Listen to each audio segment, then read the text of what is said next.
साथियों, एक बार फिर से हमारे इस YouTube चैनल पे आप सभी का स्वागत है। जैसा कि हम लोग सोशल केस वर्क का भी लेक्चर देख रहे हैं, सोशल केस वर्क के बारे में पढ़ाई कर रहे हैं।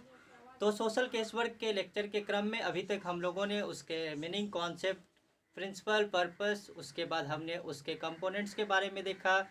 अब हम लोग जो है इसके अगले पार्ट्स की ओर बढ़ रहे हैं और MSW पटना यूनिवर्सिटी के सिलेबस में CC5 का जो यूनिट 3 है वह है approaches of social case work. आज हम लोग उपागम के रूप में देखेंगे कि सोशल केस वर्क का यानी सामाजिक व्यक्ति कार्य के कौन कौन से उपागम है। तो आपके सिलेबस में जो उपागम पढ़ना है वह यह 4 है।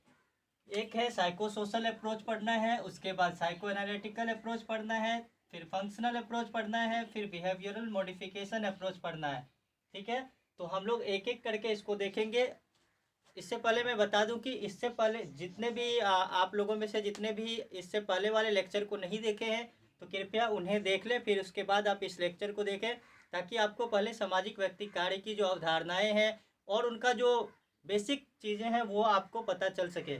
उसके बाद जब आप इसको देखेंगे तो आपको और अच्छे से समझ में आएगा। तो आज हम अप्रोच की बात करेंगे। ये 4 अप्रोच लिखा हुआ है यहाँ पे जो आपके सिलेबस में दिया है। अब हम लोग एक एक करके इन सारे अप्रोच के बारे में देखेंगे। अब हम बात करेंगे मनोसामाजिक उपागम के बारे में। यह पहला उपागम है जो आपके सिलेबस में दिया हुआ है, psycho social approach. Psycho social approach के बारे में जब हम बात करते हैं तो पाते हैं कि यह जो सिद्धांत है वह समय समय पर कई सिद्धांतों से प्रभावित होता आया है और इस क्रम में यह अपने कई ज्ञान को, पूर्व ज्ञान को खोता गया, साथ ही कुछ नए ज्ञान की इसमें प्राप्ति होती गई। कुछ विचारकों ने इसे निदानात्मक शैली का देन कहा है, यानी डायग्नोस्टिक स्कूल जो है, जो निदानात्मक संप्रदाय है, उनके मतलब उसको ये उसी का देन इसे माना गया है। तो इसके बारे में हम बात करते हैं। सबसे पहले देखते हैं कि 1937 में हैमिल्टन का पहला लेख आता है, basic concept in social case work. और basic concept in social case work में उन्होंने इसे निदानात्मक संप्रदाय का नाम दिया, निदानात्मक संप्रदाय का उन्होंने उल्लेख किया।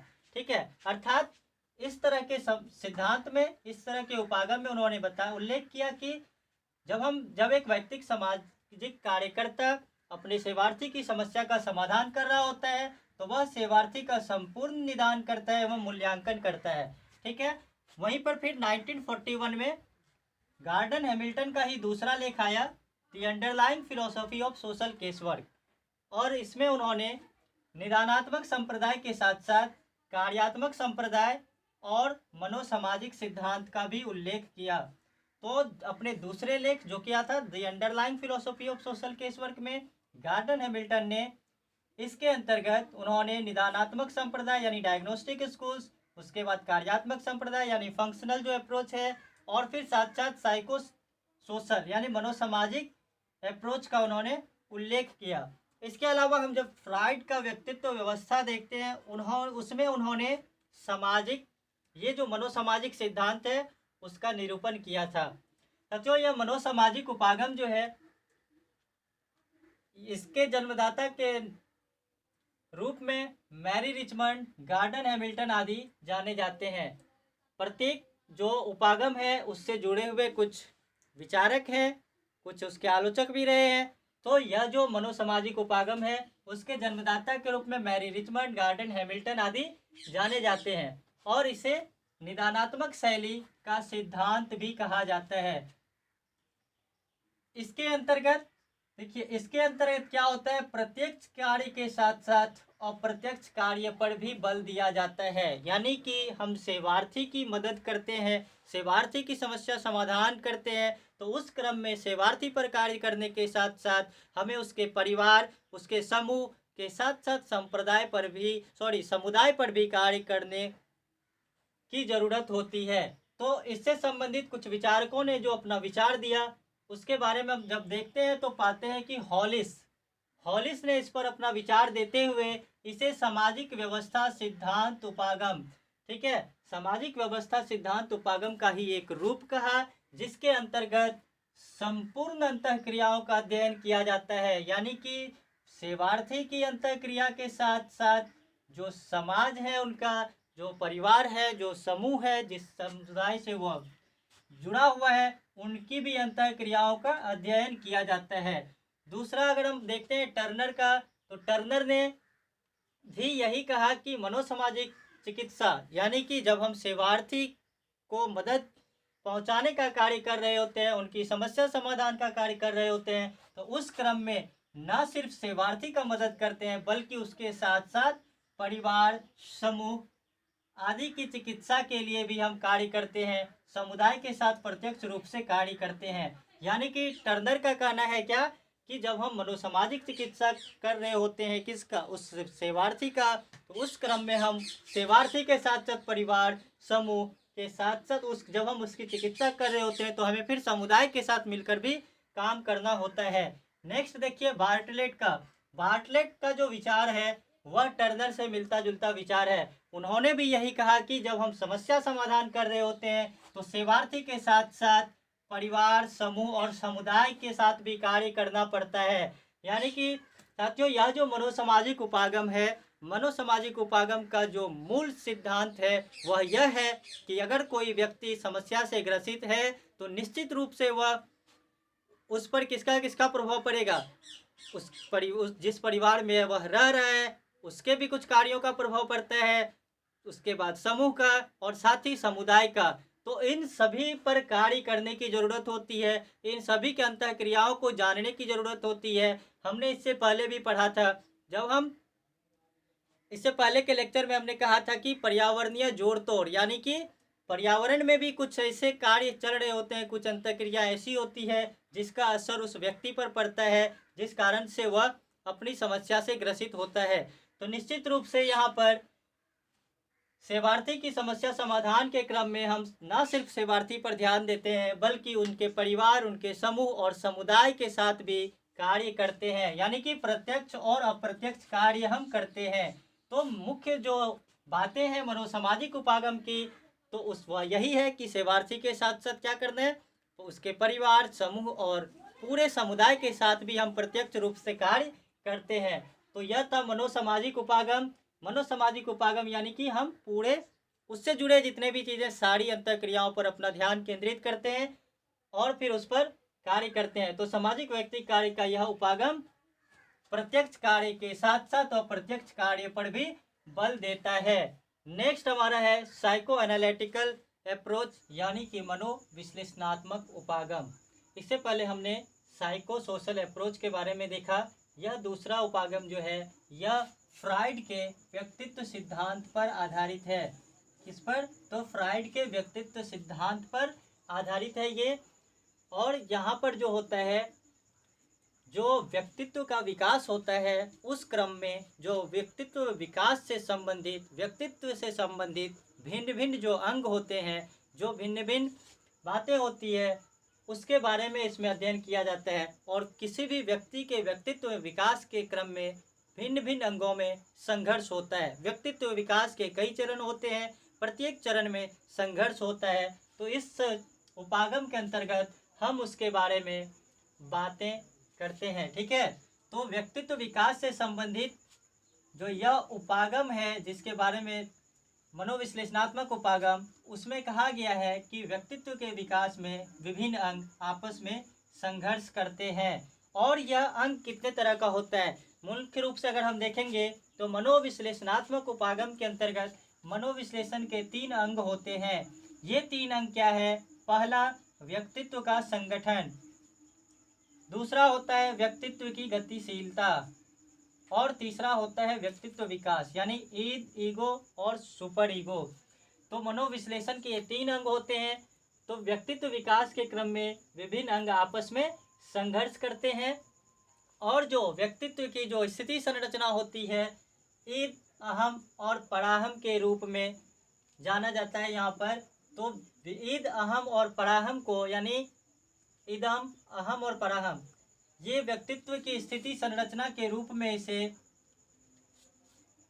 इसकी चर्चा की जाती है। तो यह फ्राइड के, मुख्य रूप से फ्राइड के व्यक्तित्व सिद्धांत पर आधारित होता है। फ्राइड के अनुसार, फ्राइड का कहना है कि संघर्ष का उपचार तभी किया जा सकता है जब अचेतन मन को, ठीक है, जब अचेतन मन को प्रकट कर संघर्ष के सभी पक्षों संघर्ष के सभी पक्षों को चेतन मन के स्तर पर लाया जाए, अर्थात व्यक्तित्व निर्माण से संबंधित जो अचेतन मन की अवस्था होती है और उस क्रम में जो भी कार्य हम करते हैं जिसके वजह से समस्याएं उत्पन्न होती है, उसको प्रकट कर उसे कहाँ लाना, चेतन मन के स्तर पर लाने की, यानी जागरूक। अचेतन मन क्या होता है, वो जागरूक नहीं होता है, सही गलत का निर्णय नहीं कर पाता है, तो उसको जागरूक करके हम क्या सही है क्या गलत है उस स्तर पर लाते हैं। जब व्यक्तित्व निर्माण में ये बातें आ जाती है, उनके अंदर यह धारणा यह सोच आ जाता है कि वह मतलब समझ सकता है क्या सही है क्या गलत है, उसके अनुरूप वह निर्णय लेने में सक्षम हो जाता है, तो फिर संघर्ष वहाँ पर खत्म होने की स्थिति में आ जाता है। ठीक है, तो यहाँ पर फ्राइड के अनुसार संघर्ष का उपचार तभी किया जा सकता है जब व्यक्तित्व के अचेतन मन को प्रकट कर संघर्ष के सभी पक्षों को चेतन मन के स्तर पर लाया जाए। फिर वहीं पर फ्राइड ने कहा कि किसी भी व्यक्तित्व संबंधी समस्या का जो मुख्य कारण है वह दमन है। दमन के कारण ही व्यक्तित्व संबंधी समस्याएं उत्पन्न होती है। तो एक सामाजिक वैयक्तिक कार्यकर्ता जो चिकित्सा संबंधी कार्य करता है, उसका मौलिक जो कार्य होता है वह क्या होता है, इन्हीं दमित भावनाओं और आवश्यकताओं यानी कि समस्याओं से भुगतना है। मतलब एक चिकित्सक का जो मौलिक चिकित्सा संबंधी कार्य है वह क्या है, इन्हीं दमित भावनाओं आवश्यकताओं और समस्याओं के बारे में उसे समाधान करना है, उस पर कार्य करना होता है। खास करके फ्राइड ने जब इस सिद्धांत का प्रतिपादन किया तो उन्होंने प्रतिपादन में मुख्य रूप से यौन मूल प्रवृत्ति को स्थान दिया है। ठीक है, अब हम इसके अंदर देखेंगे जो तीन स्थिति आती है व्यक्तित्व की स्थिति संरचना के रूप में उभर कर आती है, जो कि एक है ईद यानी इदम, दूसरा ईगो अहम और तीसरा है पराहम यानी सुपर ईगो। इसके बारे में चर्चा करना जरूरी है क्योंकि यह व्यक्तित्व निर्माण से संबंधित तीन अलग अलग जो स्थिति संरचना है और हर स्तर पर व्यक्ति अलग अलग तरह का व्यवहार प्रदर्शित करता है। तो पहला है ईद यानी कि इदम, यह शुरुआती व्यक्तित्व निर्माण का यह शुरुआती स्टेज है। इस स्टेज में क्या होता है, व्यक्ति हमेशा मनोरंजनात्मक कार्य करने की ओर अग्रसर होता है, अर्थात शरीर उस काम को करने के लिए हमेशा एक्टिव रहता है। व्यक्ति उस काम को करने के प्रति हमेशा जागरूक रहता है जिससे उसके शरीर को सुख प्राप्त हो। जैसे कि बच्चे को अगर आप खेलने के लिए छोड़ दें, उसे काफ़ी वो पूरे दिन खेल सकता है, लेकिन अगर पूरे दिन उसको पढ़ने के लिए बोला जाए वो नहीं पढ़ेगा। क्यों? क्योंकि उसमें उसे मज़ा नहीं आ रहा है। लेकिन अगर उसे खेलने के लिए छोड़ दिया जाए तो चूँकि खेलने से उससे मज़ा आ रहा है, मनोरंजन मिल रहा है, इसीलिए वह पूरे दिन खेल सकता है। ठीक है, तो इस अवस्था में व्यक्ति उस कार्य को करने के प्रति प्रेरित होता है जिससे उसके शरीर को मनोरंजन प्राप्त हो। दूसरी बात, क्योंकि यह जो इदम की स्थिति है, इस स्टेज में व्यक्ति जागरूक नहीं होता है कि क्या सही है क्या गलत है, इसीलिए वह असांस्कृतिक यानी संस्कृति के विरोध में, जो संस्कृति जिसे मान्यता नहीं देती है उस तरह के कार्यों को, और असामाजिक जो समाज द्वारा मान्य नहीं है उस तरह के कार्यों को करने का वह लगातार करने का प्रयास करता है और असांस्कृतिक एवं असामाजिक इच्छाओं की पूर्ति को बढ़ावा देता है। ठीक है, नेक्स्ट देखिए कि इस स्टेज में व्यक्तित्व के अंतर्गत क्या होता है, एक असामान्य व्यवहार का प्रदर्शन होता है। एक ऐसा व्यवहार जिसकी हम कल्पना नहीं कर सकते, जो समाज द्वारा मान्य नहीं होता है, जो हमारे संस्कृति के अनुरूप नहीं होता है, उस तरह के व्यवहार का प्रदर्शन किया जाता है। उसके बाद इस स्टेज में जब इदम की बात होती है तो इस स्टेज में व्यक्ति सही गलत में निर्णय करने में सक्षम नहीं होता है। यह व्यक्ति का यह जो है व्यक्तित्व निर्माण के से संबंधित अचेतन स्वरूप को प्रदर्शित करता है, यानी कि व्यक्तित्व में निर्माण में भी इस वक्त चेतना की कमी होती है, वह जागरूक नहीं होता है। समाज द्वारा जो भी अमान्य कार्य वह जो काम करता है वह समाज द्वारा अमान्य होता है, उसके क्रियाकलाप भी अनियंत्रित होते हैं। और यह जो अचेतन स्वरूप है व्यक्तित्व विकास हेतु इस पर नियंत्रण काफ़ी आवश्यक हो जाता है। तो यह इदम की स्थिति है जहाँ पर व्यक्ति सिर्फ उसी तरह के कार्यों को करने का प्रयास करता है जो शरीर को मनोरंजन दे, जो हमारे संस्कृति के अनुरूप नहीं है, जिसे समाज मान्यता नहीं देता है। वह सही गलत का निर्णय करने में असक्षम होता है। ठीक है, यह अचेतन स्वरूप है, मतलब चेतना नहीं पाई जाती है। समाज द्वारा जो अमान्य कार्य है, जिसकी समाज अनुमति नहीं देती है, उस तरह के कार्य को बढ़ावा मिलता है। इस क्रम में, मतलब इस दौरान जो क्रियाकलाप होते हैं, उनके द्वारा की जाने वाली जो भी कार्य होती है वह अनियंत्रित होता है। तो व्यक्तित्व निर्माण के लिए यह जरूरी होता है कि इस तरह के अचेतन स्वरूप को नियंत्रित कर हम उस पर काबू पाएं। ठीक है, अब आता है दूसरा, ईगो। व्यक्तित्व निर्माण से संबंधित यह जो दूसरी स्थिति है वह होता है ईगो, जो कि अहम के बाद आता है, सॉरी, इदम के बाद आता है। ईगो यानी अहम होता है। ठीक है, तो यह देखिए, यह जो होता है ना, सचेतन स्वरूप है। यानी कि यह क्या है, इस क्रम में, मतलब इस काल तक, इस समय तक व्यक्ति में सचेतन यानी चेतना आ जाती है। चेतना आने के बाद क्या होता है कि वह व्यक्ति सही गलत का निर्णय करने में सक्षम हो जाता है। क्या सही है क्या गलत है, इसका निर्णय वह खुद से कर लेता है। दूसरी बात कि इदम द्वारा जो भी, मतलब असामाजिक कार्य किए जा रहे होते हैं, जिसका व्यक्तित्व निर्माण में काफ़ी निगेटिव असर पड़ता है, नकारात्मक असर पड़ता है, तो उस पर यह संतुलन करके व्यक्तित्व निर्माण में सहायता प्रदान करता है। ठीक है, इस क्रम में देखिए क्या होता है कि प्रत्यक्षीकरण और अवलोकन द्वारा सामने हम जो अच्छा होते हुए देख रहे होते हैं, ठीक है, उसको देख देख कर हम क्या करते हैं, इच्छा की प्राप्ति करते हैं। सही गलत का निर्णय करने में हम सक्षम हो जाते हैं। जैसे कि अब मान के चलिए कि अगर हम बच्चे को पढ़ा रहे हैं, उससे मन नहीं लग रहा है, अगर आस पड़ोस में कोई बच्चा पढ़ रहा है और वह अच्छा कर रहा है, तो निश्चित रूप से उसे देखकर उस बच्चे में भी थोड़ा सा यह गुण आता है कि नहीं, अगर हम भी पढ़ेंगे तो हम अच्छा करेंगे। ठीक है, तो उसे अवलोकन करके, ऑब्जर्वेशन के द्वारा क्या करता है, वो उस तरह की इच्छा प्राप्ति करने के प्रति जागरूक हो जाता है। अब देखिए यहाँ पर अहम की स्थिति में क्या होता है ना, यह वास्तविकता से संबंधित है, मतलब जो रियल है वही काम किया जाता है, कुछ भी गलत करने के प्रति उसमें प्रेरणा नहीं आती है। अब देखिए इसके अंतर्गत क्या होता है, जो सामाजिक मूल्यों, मान्यताओं एंड मर्यादाओं, यानी और जो भी समाज के मूल्य हैं, जो समाज की मान्यताएं हैं, जो मर्यादा है, उसके अधीन रहते हुए व्यक्ति अपने आवश्यकताओं एवं इच्छा की प्राप्ति करने का प्रयास किया जाता है। यानी अपनी आवश्यकताओं की पूर्ति के लिए वह किसी भी तरह का मतलब नकारात्मक कार्य को बढ़ावा नहीं देता है, बल्कि पॉजिटिव तरीके से वो समाज के जो मूल्य हैं, मान्यताएं हैं, मर्यादा है, उनके अधीन रहते हुए वह अपनी आवश्यकता और इच्छा की पूर्ति करने का प्रयास करता है।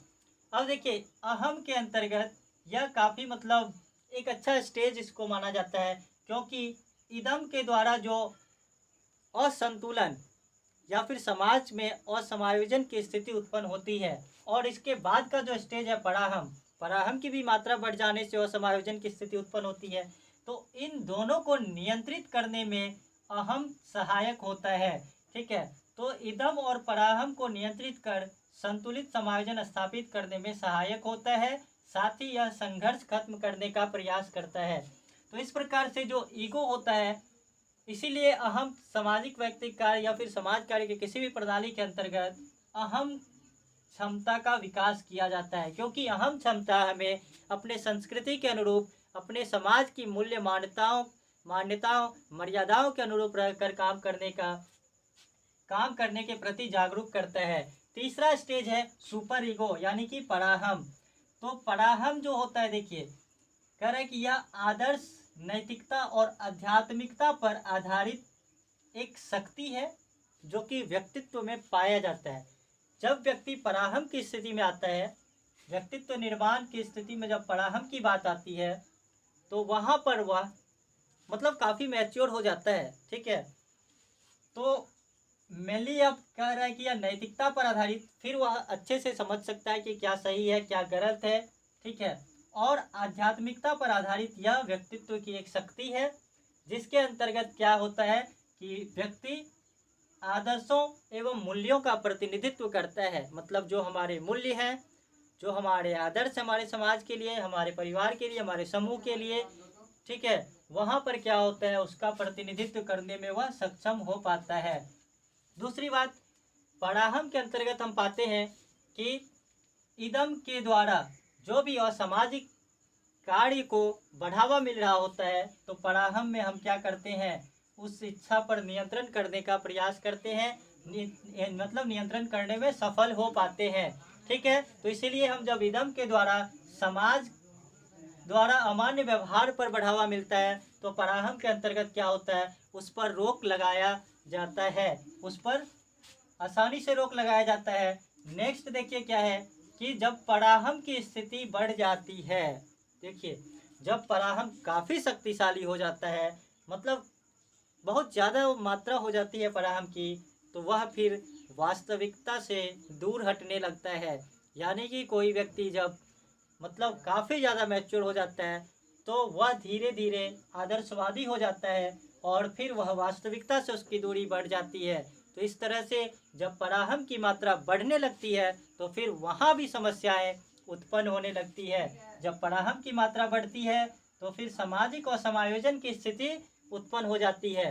तो पुनः यहाँ पर हम देख रहे हैं, यहाँ भी इदम में भी सामाजिक असमायोजन की स्थिति थी, और फिर पराहम की मात्रा बढ़ने से भी असमायोजन की स्थिति बढ़ जाती है। लेकिन अहम के अंदर जो इदम और पराहम के द्वारा जो भी असंतुलित कार्य होते हैं, जिससे कि असमायोजन की स्थिति उत्पन्न होती है, तो उस पर क्या होता है, यहाँ पर नियंत्रण करता है अहम, और फिर व्यक्तित्व निर्माण में यह काफ़ी सहायक होता है।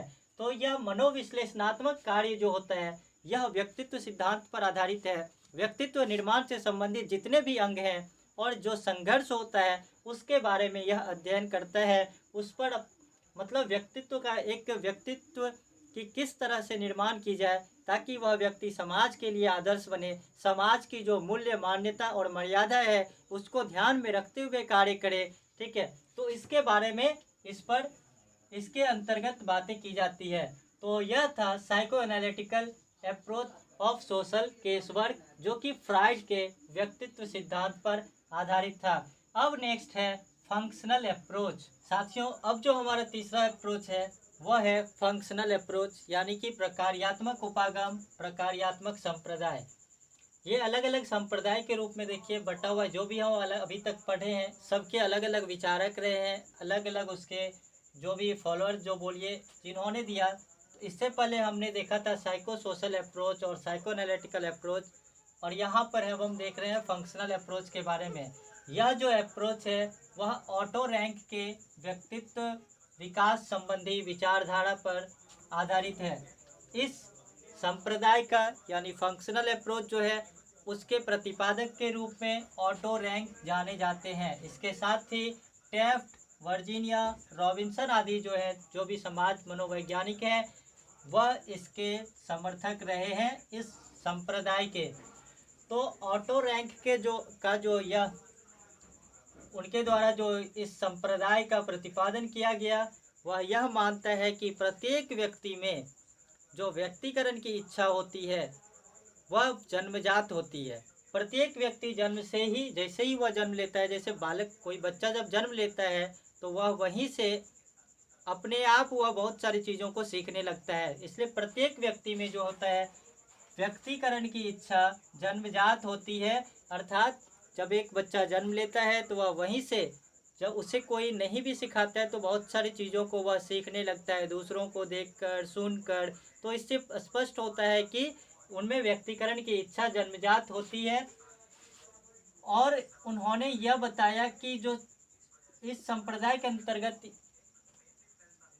ये कहा जाता है कि प्रत्येक व्यक्ति में संकल्प शक्ति होती है, यानी कि संकल्प शक्ति, अपने काम को करने की शक्ति होती है, लेकिन सामाजिक व्यक्ति कार्यकर्ता के द्वारा उस संकल्प शक्ति को और ज़्यादा सुदृढ़ बनाने का कार्य किया जाता है। यानी कि उनके अंदर जो व्यक्तिकरण की शक्ति होती है, उनके अंदर जो क्षमता होती है, उसका यूज करके वह व्यक्ति कई सारी समस्याओं का सामना करने लगता है। जब वह आगे चलकर समाज की जो अन्य वास्तविकताएं हैं उसका सामना करता है, तो कई सारी समस्याएं उनके पास उपस्थित हो जाती है, जिसके लिए संकल्प शक्ति का सुदृढ़ीकरण आवश्यक हो जाता है। यह संकल्प शक्ति क्या है? प्रत्येक व्यक्ति में अहम की जो शक्ति होती है वह जन्मजात होती है, लेकिन वह व्यक्ति जब आगे बढ़ता है तो उनकी अपनी मौलिक शक्ति का प्रयोग करके वह कई सारे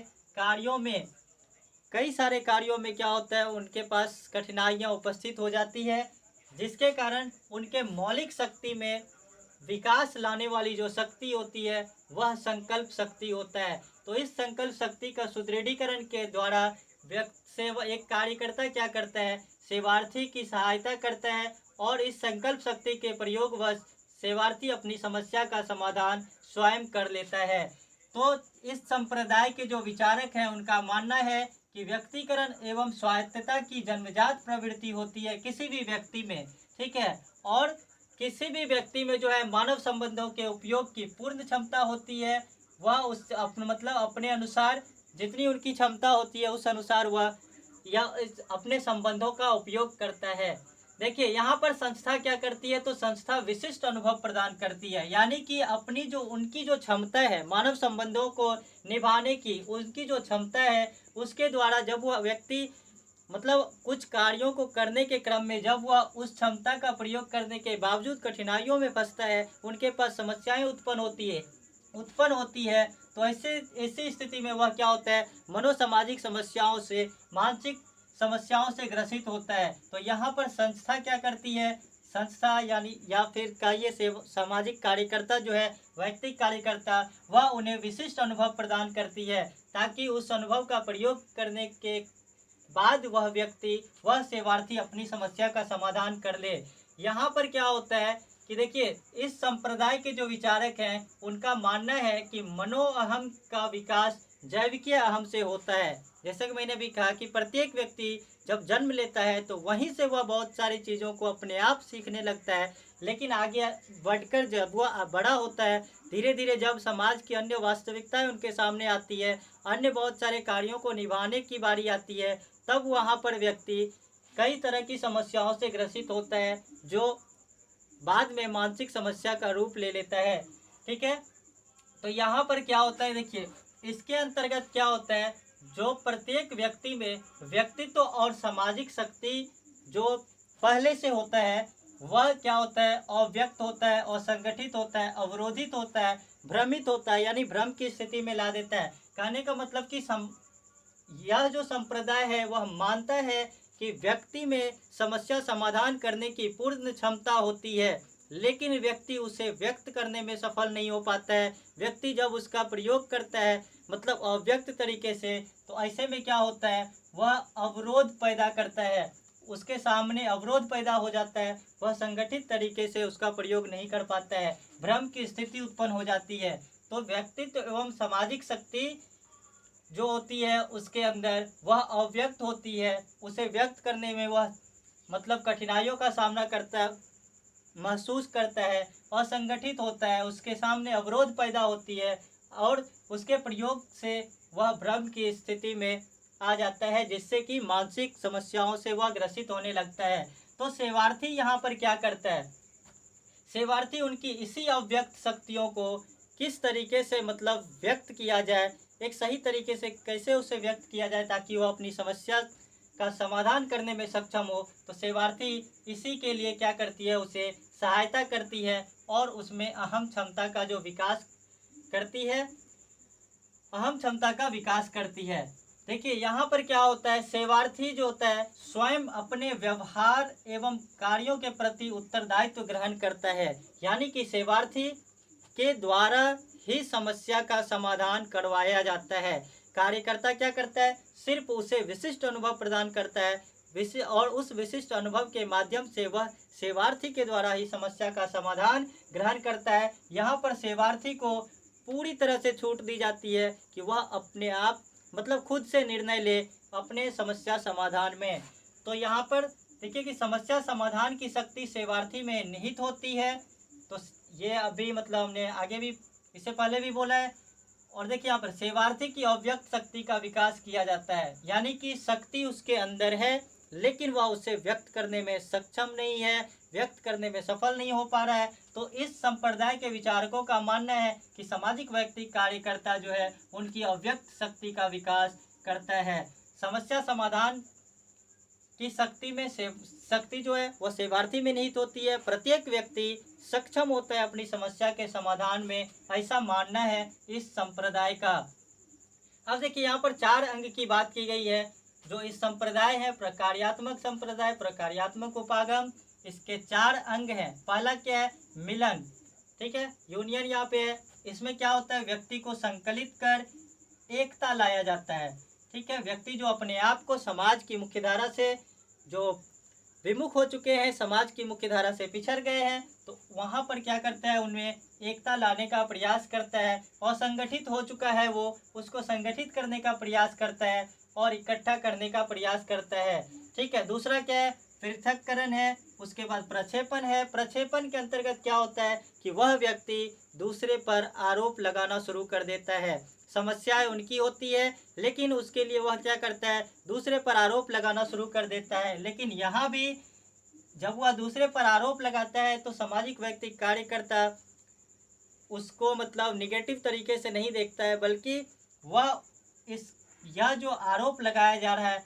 उसके बारे में क्या करता है? वह कार्यकर्ता अपने सेवार्थी को जागरूक करता है, उनके अंदर की जो शक्ति है, अहम शक्ति, उसका विकास करता है, ठीक है। उसके बाद देखिए यहाँ पे चौथा जो अंग है वह है तादात्मीकरण। तादात्मीकरण यह क्या होता है? आइडेंटिफिकेशन होता है, यानी कि दूसरे व्यक्ति को देखकर, दूसरे वस्तु को देखकर, दूसरे के विचारों को देखकर उनके गुण को अपने में अपना लेना, ठीक है। तो यहाँ पर यह तादात्मीकरण होता है, यानी कि जब एक कार्यकर्ता अपने सेवार्थी के साथ काम कर रहा होता है, प्रतिक्रिया कर रहा होता है, तो उसे देख देख कर सेवार्थी के अंदर बहुत सारे गुण आ जाती है और इस गुण का प्रयोग वह अपने समस्या समाधान में करता है। जब वह अपने कार्यकर्ता के साथ क्रिया प्रतिक्रिया कर रहा होता है तो वह कार्यकर्ता के गुणों को अपने में समावेश कर लेता है, आत्मसात कर लेता है और रचनात्मकता उसके अंदर आ जाती है, क्रिएटिविटी उसके अंदर आ जाती है कि किस तरह से समस्या का समाधान किया जाए। और यहाँ पर इस संप्रदाय के विचारकों का जो मानना है वह यह है कि व्यक्ति स्वयं, कार्यकर्ता जो है किसी भी निर्णय को उस पर नहीं थोपता है, बल्कि कार्यकर्ता अपने सेवार्थी को पूरी छूट देता है कि वह स्वयं निर्णय ले। स्वयं निर्णय पर अधिक बल दिया जाता है। कार्यकर्ता मात्र उसे क्या करती है? एक सहायता प्रदान करती है। साथियों, यह जो प्रकार्यात्मक संप्रदाय है इसके अंतर्गत हमने इससे पहले वाले जो अप्रोच था उसमें हमने देखा कि प्रत्यक्ष और अप्रत्यक्ष कार्य, यानी कि इस व्यक्ति के साथ साथ परिवार, समूह, समुदाय के साथ भी कार्य करना पड़ता है। लेकिन यह जो उपागम है, यह जो संप्रदाय है, ठीक है, इनके विचारकों का मानना है कि व्यक्ति पर ही पूरा का पूरा कार्य किया जाता है, ठीक है। इसमें कहीं भी समूह, परिवार, समुदाय के साथ कार्य करने की बातें नहीं की गई है। तो यह व्यक्ति के व्यक्तित्व विकास संबंधी जो ऑटो रैंक की विचारधारा है उन पर आधारित है। इसके बाद बिहेवियरल मॉडिफिकेशन अप्रोच है, यानी कि व्यवहार आशोधन संप्रदाय या उपागम। इसके बारे में हम देखते हैं तो नाम से ही पता है, व्यवहार पता चल जाता है कि व्यवहार आशोधन, यानी कि व्यवहार में परिवर्तन लाना, व्यवहार। और इसके अंतर्गत देखा गया कि कोई भी व्यवहार अगर हम बार बार दोहरा रहे हैं अपने सेवार्थी के पास या फिर किसी के भी पास, तो वह धीरे धीरे उस व्यवहार का गुण उसके अंदर भी आ जाता है, वह व्यक्ति भी उस चीज़ को सीख लेता है। इस पर कई सारे सिद्धांत अनेक विचारकों ने दिया है। मुख्य रूप से यह जो उपागम है इसके विकास का श्रेय इवान पावलोव को जाता है। पावलोव ने इसके बारे में सिद्धांत दिया है, उन्होंने इस पर रिसर्च किया है और रिसर्च के बाद उन्होंने यह जो उपागम है उसके बारे में उन्होंने चर्चा की। तो इनके विकास का श्रेय इवान पावलोव को जाता है, जबकि इसके विस्तार का श्रेय JB Watson, EL Thorndike and BF Skinner को जाता है। इन सभी ने इस पर प्रैक्टिकल रिसर्च किया है और इसके बाद उन्होंने बताया कि किस तरीके से लगातार अगर एक ही क्रिया को बार बार दोहराई जाती है तो वह कैसे एक व्यक्ति का गुण बन जाता है, कैसे किसी भी सेवार्थी के अंतर्गत हम किस प्रकार से इस जो ये जो अप्रोच है इसके तहत हम काम कर सकते हैं, सेवार्थी की समस्या का समाधान करने का प्रयास कर सकते हैं। तो देखिए यहाँ पर हम जानते हैं कि जो सामाजिक व्यक्तिक कार्य है उसका जो प्रमुख कार्य है व्यवहार में परिवर्तन लाना ही प्रमुख कार्य है। सेवार्थी के व्यवहार में परिवर्तन ला करके ही हम उसकी समस्या का समाधान करेंगे, क्योंकि जो व्यवहार है उसका भी वर्तमान में उसका निश्चित रूप से अगर उनके पास वर्तमान में भी समस्या है तो निश्चित रूप से उस व्यवहार का उस पर प्रभाव पड़ता है, तो व्यवहार में परिवर्तन लाना जरूरी है। इवान पेवलोव ने इस संबंध में एक प्रतिक्रिया सिद्धांत दिया जिसको संबंध प्रतिक्रिया सिद्धांत कहा जाता है। 1904 में उन्होंने एक प्रैक्टिकल रिसर्च किया और इस रिसर्च के माध्यम से उन्होंने संबंध प्रतिक्रिया सिद्धांत दिया।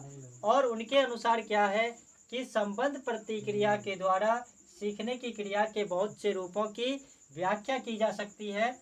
और यहाँ पर देखिए उन्होंने उत्तेजना की बात की। उत्तेजना और प्रतिक्रिया, जो उत्तेजक होते हैं उसके अनुसार हमारी प्रतिक्रिया होती है, तो उन्होंने उत्तेजना और प्रतिक्रिया का संबंध होना को ही सीखना कहा है। इसके लिए जो इवान पेवलोव ने एक रिसर्च किया, एक मतलब प्रैक्टिकल किया, उन्होंने एक अपने कुत्ते पर एक प्रयोग किया और उसका जो विषय था कुत्ते के मुंह से लार गिरने की क्रिया का निरीक्षण। यह मेन उनका जो रिसर्च था उसका ये टॉपिक था कि किस तरह से कुत्ते के मुंह से लार करने की प्रतिक्रिया जो है, लार गिरने की जो क्रिया है उसका निरीक्षण किया उन्होंने। सर्वप्रथम क्या हुआ कि उन्होंने, इसके बारे में हम चर्चा कर रहे हैं कि इवान पेवलोव ने किस तरह से इस रिसर्च को अंजाम दिया। उन्होंने कुत्ते को पहले भोजन देना शुरू किया। भोजन देखने के साथ ही कुत्ते को क्या होता था, लार आ जाता था। अब देखिए जब जिस टाइम वह भोजन देता था उस टाइम क्या करता था, वह उससे पहले एक बार घंटी बजा देता था। तो यह क्रिया लगातार कुछ दिनों तक चलती रही, अर्थात कुत्ते को खाना देने से पहले वह घंटी बजा देता था। लेकिन एक दिन क्या हुआ कि उसने सिर्फ घंटी बजाई और खाना नहीं दिया, ठीक है। और पाया गया क्या कि घंटी की आवाज़ सुन कुत्ते के मुंह से लार गिरने लगा, ठीक है। यह लगातार दोहराई गई, दूसरे दिन तीसरे दिन इस तरह से दोहराई गई। और फिर क्या किया जाता था, सिर्फ घंटी बजाया जाता था और फिर उसे खाना नहीं दिया जाता था। सिर्फ घंटी की आवाज़ सुनकर ही कुत्ते के मुंह से लार गिरने लगता था। अतः कुत्ता, इससे क्या मतलब निष्कर्ष निकला कि उस घंटी की आवाज़ सुन के ही कुत्ता समझ जाता था कि उससे खाना मिलने वाला है और वह उससे उसके मुंह से लार निकलने लगता था। तो यहाँ पर जो घंटी है उसको कृत्रिम उत्तेजक यानी कि आर्टिफिशियल स्टिमुलस का नाम दिया गया। शुरुआत में जो प्राकृतिक उत्तेजक था जो कि खाना था, उसको देख करके उसके मुंह से लार निकलता था, लेकिन बाद में क्या हुआ, घंटी की आवाज़ सुनकर उसके मुंह से लार निकलने लगा।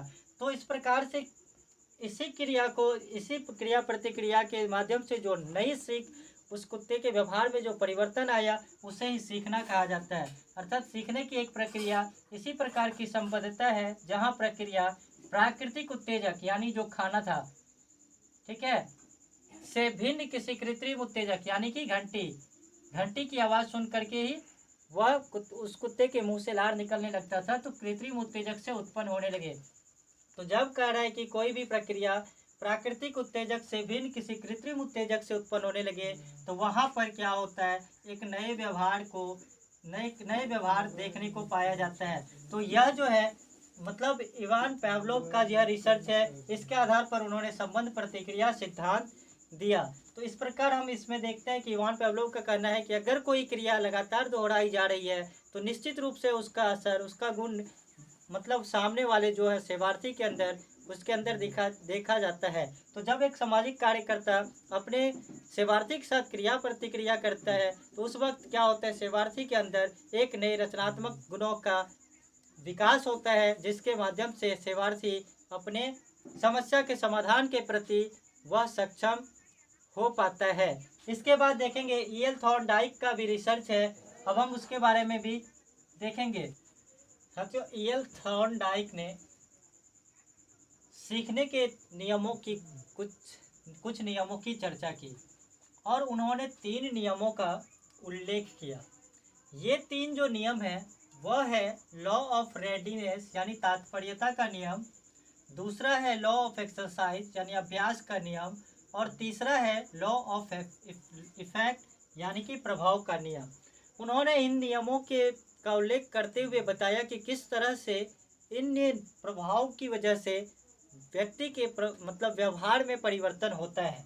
तो देखिए पहला जो है उन्होंने जो पहला नियम दिया लॉ ऑफ रेडीनेस यानी कि तात्पर्यता का नियम, तो उन्होंने कहा कि व्यक्ति हमेशा उस कार्य को करने में आगे रहता है जिससे उसे आनंद की प्राप्ति होती है, जिससे उसे सुख की प्राप्ति होती है। वहीं इसके विपरीत जिस कार्य को करने से उसे पीड़ा होता है, कष्ट होता है, उस कार्य को वह नहीं करना चाहता है, उस कार्य को वह त्याग देता है। ठीक है। उसके बाद उन्होंने पाया कि कोई भी व्यक्ति अगर उससे इच्छा के विरुद्ध कार्य करवाया जाए तो उनमें एक तरह का क्रोध देखने को मिलता है, यानी कि इच्छा के विरुद्ध कार्य करवाने पर क्रोध देखने को मिलता है, क्रोध उत्पन्न होता है। लेकिन अगर हम इच्छा के अनुकूल कार्य करें तो वहाँ पर वह क्रोध नहीं देखा जाता है। तो लॉ ऑफ जो रेडीनेस है, तात्पर्यता का नियम, जो यह बताता है कि किसी भी कार्य को यदि व्यक्ति अपनी इच्छा अनुसार करता है, अपनी इच्छा अनुसार कोई कार्य करता है तो उसे आनंद की प्राप्ति होती है और वहाँ पर क्रोध उत्पन्न नहीं होता है। लेकिन इसके विपरीत अगर हम कोई काम करवाएं, अगर उनकी इच्छा के विरुद्ध में काम करवाए तो वहाँ पर वह क्या होता है, वह उसे कष्ट पहुँचाता है, वह उसे क्रोधित करता है। दूसरा जो नियम है अभ्यास का नियम, यह नियम कहता है कि कोई भी व्यक्ति लगातार अभ्यास करते करते एक नए व्यवहार को सीख लेता है। ठीक है। और तीसरा है प्रभाव का नियम। प्रभाव का नियम यह कहता है कि अगर हम किसी व्यक्ति के व्यवहार को, अच्छे व्यवहार की वजह से अगर हम उसे पुरस्कार देते हैं तो वह व्यक्ति उस व्यवहार को सीखता है, उसे देख करके अन्य व्यक्ति भी क्या करता है, उस व्यवहार को सीखता है। लेकिन अगर हम उसे उसके व्यवहार की वजह से दंड देते हैं तो व्यक्ति, जो अन्य व्यक्ति है, इसे देखकर क्या करता है, ऐसे व्यवहार का त्याग करता है। अर्थात जब हम समाज द्वारा स्वीकृत व्यवहार को अपनाते हैं और समाज हमें उसके लिए सम्मानित करता है, पुरस्कार देता है, तो अन्य व्यक्ति जो है, जो उस तरह के व्यवहार को अभी धारण नहीं किए हैं, वह भी क्या करता है, ऐसे व्यवहार जो पुरस्कार प्रदान करने लायक होता है, उस तरह के व्यवहार को वह अपनाने का प्रयास करता है।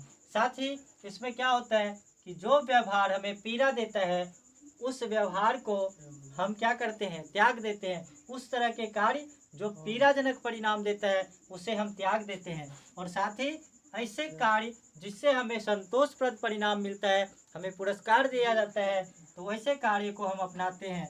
तो यहाँ पर देखा गया क्या कि दंड और पुरस्कार द्वारा व्यवहार पर नियंत्रण किया जा सकता है, किया जाता है। इसके साथ ही इन्होंने ईएल थॉर्नडाइक ने बिल्ली पर एक प्रयोग किया। यह प्रयोग किया है, पहले हम इसके बारे में चर्चा करते हैं। उन्होंने क्या किया, एक बिल्ली को एक पिंजरे में कैद कर दिया। ठीक है। और पिंजरे में एक ऐसा स्थान था जहां पर दबाने से पिंजरा खुल जाता था। पिंजरे के बाहर क्या हुआ, बिल्ली के लिए खाना रखा गया। अब बिल्ली उस पिंजरे में पूरा मतलब उसको खोलने का प्रयास करते हुए वो पिंजरे में इधर उधर घूम रही थी। अचानक से क्या हुआ, बिल्ली से वह स्थान दब गया जहां दबने से पिंजरे का गेट खुल जाता था। और फिर क्या हुआ, जैसे ही वह स्थान दबा, गेट खुल गया, बिल्ली बाहर आई और फिर वह अपने खाना को खा ली। उसके बाद क्या हुआ, फिर से बिल्ली को उसमें डाला गया, फिर से बिल्ली ने इसी प्रोसेस को अपनाया। धीरे धीरे क्या हुआ कि बिल्ली समझ गई कि इस स्थान को दबाने पर पिंजरा का गेट खुल जाता है। तो इस तरह से क्या हुआ, लगातार उन्होंने अभ्यास किया।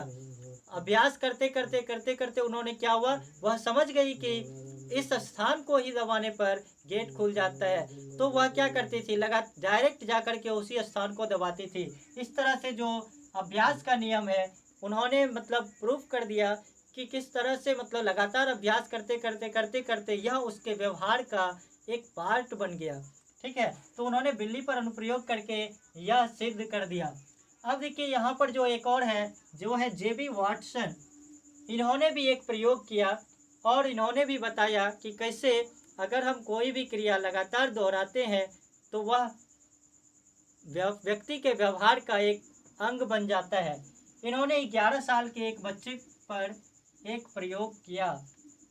वह बच्चा अपनी शैशवावस्था में, चूंकि वो बच्चा ही था, शैशवावस्था में था, वह खरगोश से खेलता था, उसे जानवर से डर नहीं लगता था। तो उस पर एक प्रयोग किया गया कि जब वह बच्चा खरगोश के पास जाता था उसके साथ खेलने के लिए, उसी टाइम एक जोरदार आवाज़ किया जाता था। ठीक है। तो स्टार्टिंग में क्या हुआ कि जब एक बार आवाज़ किया गया तो देखा गया कि वह बच्चा डर गया, यानी कि जब वह खरगोश के पास पहुंचा और उसी वक्त जोरदार आवाज़ किया गया तो वह बच्चा डर गया। अब क्या हुआ कि इस घटना को बार बार दोहराया गया कि जब भी बच्चा पहुंचता था उस खरगोश के पास, उस जानवर के पास, उसी टाइम एक जोरदार आवाज़ किया जाता था और वह बच्चा उस वक्त डर जाता था। धीरे धीरे बच्चा को ऐसा लगने लगा कि जब हम खरगोश के पास पहुंचते हैं, जब हम जानवर के पास पहुंचते हैं तो ज़ोरदार आवाज़ होती है। इसका मतलब क्या है कि जैसे ही हम वहाँ पहुंचते हैं तो यह आवाज़ होती है और उस वक्त बच्चा डर जाता था। तो धीरे धीरे क्या हुआ, यह डर उसके अंदर बैठ गया, उसके व्यवहार में यह डर समा गया कि जब वह जानवर के पास पहुंचता है उसी वक्त आवाज़ होती है, मतलब उसी कारण से होती है, उसके जाने की वजह से होती है। तो धीरे धीरे क्या हुआ, वह बच्चा जानवर के से डरने लगा, जानवर के पास जाना छोड़ दिया। तो इस तरह से हम देखते हैं कि लगातार जब कोई घटनाएं हमारे साथ घटती है तो उसके वजह से हमारे व्यवहार में परिवर्तन आता है। तो यह बिहेवियरल मॉडिफिकेशन अप्रोच जो है यह वही कहता है कि व्यक्ति जो कार्यकर्ता होते हैं, सामाजिक व्यक्ति कार्यकर्ता, वह मुख्य रूप से व्यवहार में परिवर्तन लाने का कार्य करता है। तो यह था behavioural modification approach of social case work. इसके साथ ही सामाजिक व्यक्तिक कार्य का यूनिट 3 जो master of social work Patna विश्वविद्यालय का सिलेबस है उसके अनुसार से यह खत्म हो गया। इसके साथ ही आप इसे देखें और कमेंट्स करके हमें बताएं कि आपको यह वीडियो कैसा लगा, कहाँ तक समझ में आया। साथ ही जिसने अभी तक चैनल सब्सक्राइब नहीं किया है आप इसे सब्सक्राइब करें, इसे शेयर करें जहाँ जिनके लिए यह लाभदायक हो, जिन छात्रों के लिए यह लाभदायक है उसके लिए आप इसे उस तक शेयर करें और हमारे चैनल को सब्सक्राइब करें। कमेंट्स करके बताएं कि आप लेक्चर आपको कैसा लगा, कहाँ तक समझ में आया। अगर किसी भी तरह की कोई समस्या है तो आप हमें बताएं। आप यूट्यूब पे भी कमेंट कर सकते हैं या आप हमारे व्हाट्सअप नंबर 7717769887 पर कमेंट व्हाट्सअप पर भी आप हमें मैसेज कर सकते हैं, फिर हम आपसे बात कर लेंगे। Thank you so much. आपका यह यूनिट 3 भी कंप्लीट हो गया।